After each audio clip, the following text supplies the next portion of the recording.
Quais são as características do sistema capitalista? A primeira delas é propriedade privada, ou seja, a propriedade é de uma pessoa, ela não é do Estado, ela não é pública. Depois a gente tem obtenção de lucros, ou seja, obtenção do dinheiro, do capital. Você tem, ele é baseado na lei da oferta e da procura. Isso é a principal regra do capitalismo. O que significa lei da oferta e da procura? Quanto mais você procura um produto, mais consumo você vai ter e mais venda você vai ter. Ficou um pouco confuso? Vou explicar melhor. Por exemplo, você tem uma indústria de carro, tá? A indústria da Ford, por exemplo, ela está fabricando um monte de carro.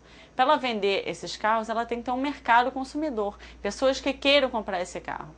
Se ela tem pessoas querendo comprar o carro, quanto mais pessoas querem comprar, mais produtos ela vai ter que vender. Então essa lei ela vai estar sempre crescendo, ela está sempre rodando em círculo dentro dela mesma, tá? Política de proteção de mercado. O que significa isso? Como você tem um mercado livre, o mercado ele se autorregula, ele mesmo tem suas próprias regras, tá?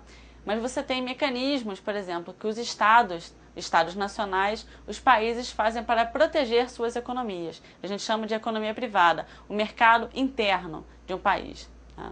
A relação de trabalho dela é uma relação assalariada, ou seja, ele paga salários, as pessoas trabalham recebendo comissões, tá? O dinheiro ele é a principal moeda de troca e ele é marcado também pela divisão de classes sociais. No capitalismo, gente, a gente sempre vai ter classes sociais diferenciadas, porque ele é um sistema desigual. Isso é normal. A grande questão que se fala do capitalismo é que as desigualdades elas não precisam ser tão grandes, elas podem ser um pouco mais amenas. O que foi a DIT? A gente vai ver um slide com a explicação do que foi a DIT e logo após a gente vai ver um esquema, tá? Colocando a primeira, a segunda e a terceira divisão internacional do trabalho. Então a primeira DIT, tá? Ela acontece no século XVIII com a Revolução Industrial, que a gente viu, que a primeira Revolução Industrial, ela tem o surgimento do carvão, uma nova forma de produzir, então ela já está modificando as formas de trabalho, tá? É um novo modelo de produção. A fábrica toma o lugar da produção artesanal. Porque antes de surgir, gente, a produção em fábrica, era feito um trabalho de artesanato, um trabalho manual, tá? De pequena escala. Quando você surge a fábrica, você começa a botar máquinas, pessoas trabalhando junto com máquinas, você começa a melhorar as condições de trabalho, você começa a melhorar, na verdade, as condições de produção. Segunda DIT, Divisão Internacional do Trabalho. Após a Segunda Guerra Mundial, surgem dois sistemas econômicos e políticos. O capitalismo, como a gente já viu algumas características, e o socialismo, que a gente vai ver as características mais à frente, tá? Os Estados Unidos ele surge como potência detentora do capital, ou seja, financiando também países desenvolvidos que saíram perdidos aí com a guerra e países em desenvolvimento também, e subdesenvolvidos, tá?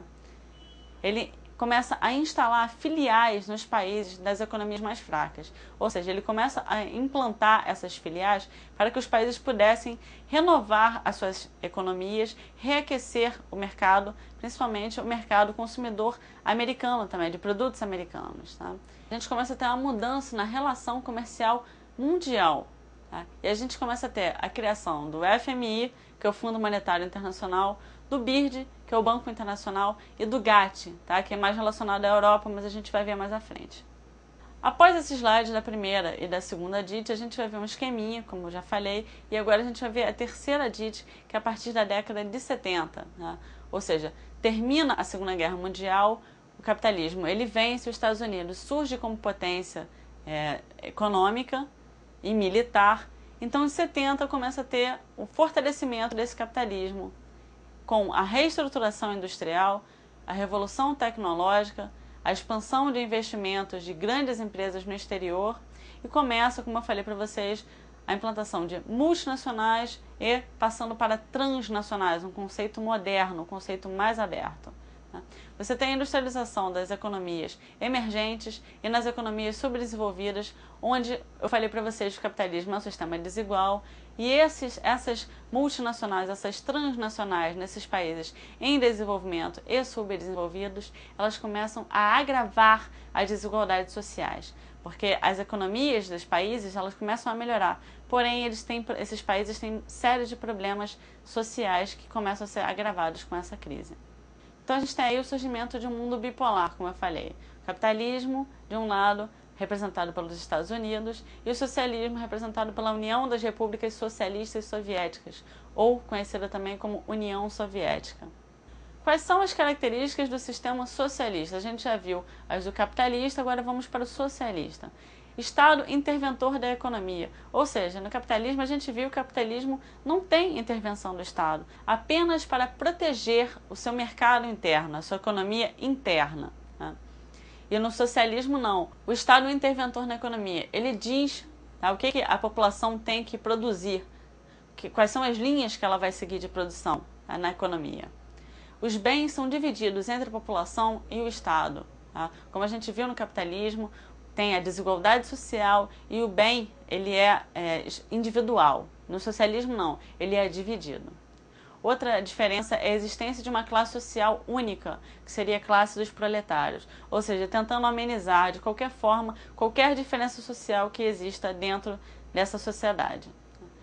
A propriedade também ela é coletiva, ela não é individual. As pessoas moram conjuntamente e o Estado ele pode, se caso tenha algum problema, ele pode pegar essa propriedade coletiva e jogar esse cidadão para um outro lugar, ele precisando usar essa propriedade para algum uso econômico. O que é a nova ordem mundial? Após a Segunda Guerra Mundial, surge uma nova liderança que é os Estados Unidos, como a gente já falou, tá? Com força militar, bélica e econômica. Então, o dólar, que é a moeda americana, ela surge como moeda internacional. Na verdade, ela se estabelece como moeda de troca internacional. Então, você tem financiamento na reconstrução de países afetados pela guerra, principalmente países da Europa. Olha a importância aí dos Estados Unidos surgindo como econômica, ajudando a Europa nessa situação. Em 1989, a gente tem o fim do bloco socialista com a queda do Muro de Berlim. Isso significa a quebra da União Soviética e o estabelecimento dos Estados Unidos como potência militar e econômica no mundo. Juntando com essa queda do Muro de Berlim, você tem fortalecimento do sistema capitalista, ou seja, inserção do novo modelo nos países do ex-bloco socialista. Então essas potências, que antigamente eram socialistas, elas começam a entrar nesse modelo capitalista. Tá? Você tem a internacionalização da economia. É um nome difícil, gente, mas a gente vai lembrar. Ele pode ser também colocado como mundialização da produção, ou seja, circulação e consumo de mercadorias. Você tem a eliminação de barreiras entre nações. Então, a gente tem formação de blocos econômicos. Temos 3 importantes, tá? Você tem a União Europeia, que ela vem no mercado comum europeu, uma evolução desse mercado. Você tem o Mercosul na América do Sul. Você tem o NAFTA, Estados Unidos, Canadá e México na América do Norte. Com isso, você tem também a dispersão da informática no mundo, ou seja, maior facilidade de comunicação.